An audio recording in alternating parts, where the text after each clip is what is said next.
Yes, good afternoon mga kapaksiw.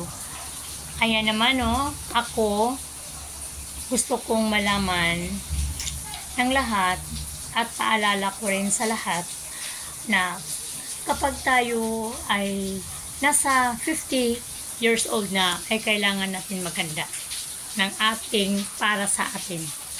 Kasi mga kapaksiw, hindi ganun kadali. Tulad ko, puti na yung mga buhok.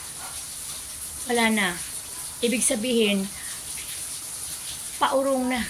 Paurong at paurong na yung edad natin. So, yung katawan natin, humihina na. Ang ating kalidad ay nawawalan na. Ibig sabihin, tayo ay laos na. Doon tayo ngayon mga kapaksiw mag-start ng ating pag-iipon para sa ating pagtanda. Alam niyo mga kapaksiw, ang edad na 50 ay napakaswerte na. Tulad sa akin, nasa 52 na. Alam ko na sapat na para sa akin itong edad ko.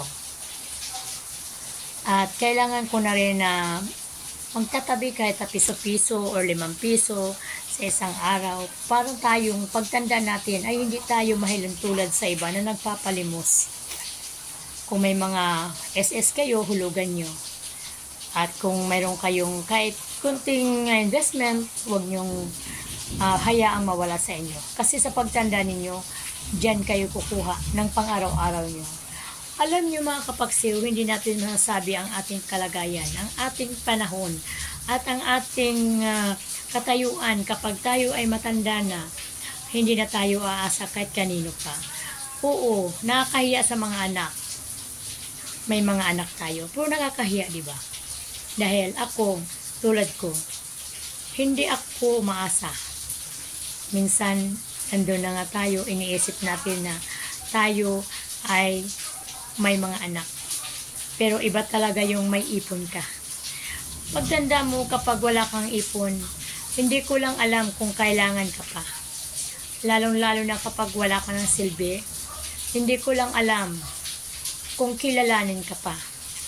Lalong-lalo na sa mga taong mga nasa tabi mo, hindi ka nakakasigurado na sa pagtanda mo ay asikasuhin kanila.